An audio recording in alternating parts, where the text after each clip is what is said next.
Out of the 32 original qualifiers for the Lungmen Dragons IS3 tournament, 5 were related to my community.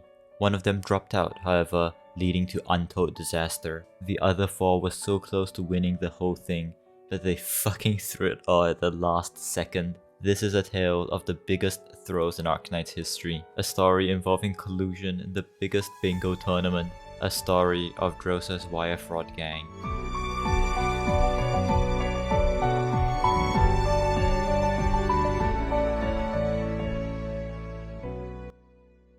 The tournament was in a bingo format, with 32 of the top qualifiers entering the brackets to fight each other one-on-one. In need of a qualifier event that would eliminate most of the participants though, Storm, the Sniper Knights player that famously hates himself, suggested this, which would lead to untold pain and suffering in the ages to come.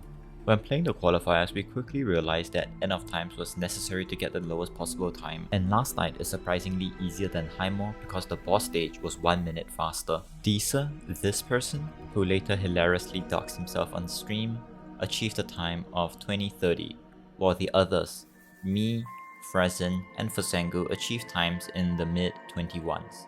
The cutoff time was 21:30, but one of my server members, Kilua, who also qualified with a decent time, had to drop out due to time constraints, leading to another slot in the 32nd position of 21:34, Evrok. Remember him? He'll come up later. After we were confirmed to have qualified, WGT, a friend of ours who have cleared multiple max risks in CC before, created a server, Drails' Wire Fraud Gang, where the name came from. After witnessing the Lungmen Dragons show match between Aha and Goody4, we used that bingo board to practice bingo rounds between ourselves, with the first round of me and Frazen, and the second being Disa and Fasangu.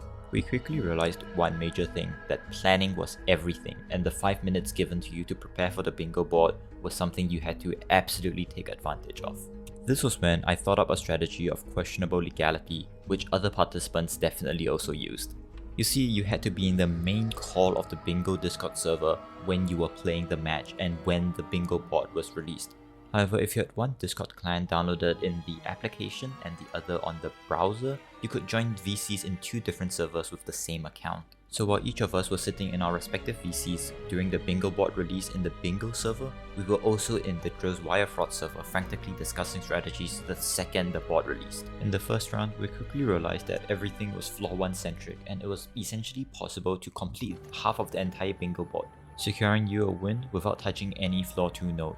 Here was the optimal plan for it. So firstly, you had to recruit Defender, Caster, and Sniper as the reserves, and hope you get Symbiosis on the first stage, leaking 5 enemies. Following that, you recruit Yato, going to an encounter tower where you meet the Crying Peril, making sure Yato dies twice with Redeploy. Similarly, you make sure an operator is blocking Peril so that they get stunned. Then you skip the recruitment voucher found in this stage. On your next encounter, you choose to skip the encounter. Finally, you reach the shop, where you buy 1 voucher, roll a dice, get a 6 to refresh the entire shop, and buy another voucher, both times skipping. Finally, you head to floor 2 where you roll a 1 on your dice, getting a curse.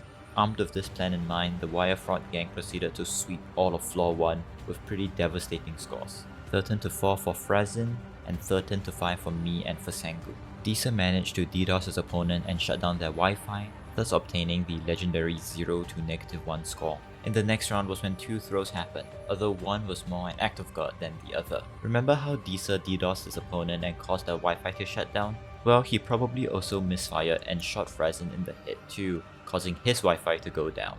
Unfortunately, that was an automatic disqualification. I was the other person who threw here, although there needs to be a bit of backstory regarding the bingo board. One of the easiest 2 tiles I thought to snag for was 10 hope and push an enemy into a hold, which could be done on floor 1, with the rest being more or less RNG. My initial strategy was to start with the support squad, granting you 2 additional available hope, as well as recruiting Shaw along with 3 stars, giving you 6 hope at the start. Then with your first level up, you'll get 10 hope, completing 1 task. With Symbiosis, you'll also be able to push an enemy down the hole, at the same time as encountering an enemy from Gavil the Great Chief. If I got lucky, I could also be the one activating Shaw's skill 2 4 times in one stage. It was all well and good until the start, where I misclicked and picked the life squad, leading to a really fucked up mental for basically the entire run. Because after completing one stage, I thought it was over, then I reset it, and looked at my opponent's stream and thought, oh god, this person got a drifting cache and a mimic in the same stage, in the first floor. It all went downhill from there, where the opponent failed to call a streak of 7, but I thought he was just BMing me, so I kind of ignored my own streak of 7, which I was going to get in one stage, instead opting to reset. Then finally, while I had the opportunity to block 3 Baleful Broodings, my pre-match preparation essentially thought that Baleful Brooding was the thrower themselves, not the actual boss that they threw, and that was what ended my run. Cherry on top, the person who eliminated me was Everek, the last spot in the qualifiers, meaning that Killua, by dropping out of the tournament, indirectly killed me. Comparably though, Disa swept his opponent 13-4 and Fasengu swept his opponent 13-7. Funnily enough, the next rounds were the toughest of the tournament, with Disa being matched up against Everek and Fasengu being matched up against Chthonic.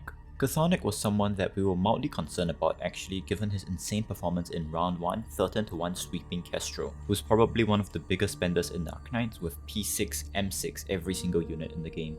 Both brackets were played really consistently by everyone, and it was basically down to RNG in the end on who managed to progress. Luckily though, Disa managed to just get a bit luckier than Everek, with Fasengu doing the same, resulting in 50% of the semi-finalists coming from the Wirefront gang.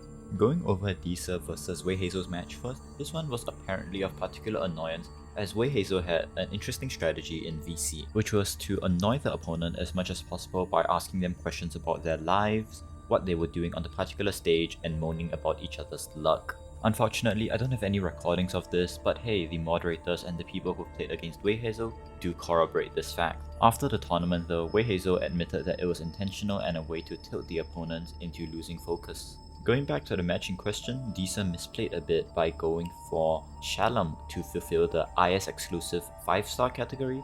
However, the moderators didn't count that as Shalom was only an IS unit, not IS exclusive. Beyond that, his strategy of rushing to floor 5 and completing the boss in the middle town didn't really blend too well with the tasks that require different operators and different squads. This, combined with RNG on both sides, led to Disa having a marginal loss against Wei Hazel. On the other hand, Fasengu versus Jian's match was a bit more, well, for lack of a better word, not close at all, resulting in a 13-4 sweep. Now this wasn't due to Jian playing badly or anything, but rather because the tiles heavily emphasized on who can get it first. If both players followed a similar strategy, then they would find themselves getting tiles seconds before the other did, and in Fasengu's case, he managed to snatch a tiny advantage at the start, leading to a mass domination in tiles, closing on a 13-4 sweep. Then comes the most interesting match in this entire tournament, which is Wei Hazel versus Fasengu for the grand finals. Analyzing the board, we quickly realized that it was inordinately difficult. In particular, so many of those were just pure RNG, such as Cure a Curse, Get a King's Relic, and so on. Deciding to skip the last night note because that would be way too troublesome, we decided that speeding to floor 3 and beyond would be the fastest way forward. This was due to a variety of things such as clear floor 5, defeat boss enemy with cursed operator, last hit, skip a boss relic, have at least 50 ingots, and so on. More of such tiles included have 3 cursed operators, 20 relics, or clear a stage with exactly 1 operator of each rarity. So obviously, whoever made it to floor 3 first would win the run straight up. Fasengu cleared the earlier stages with incredible speed, about to enter the boss stage when Wei Hazel still had 2 combats left. Then this happened.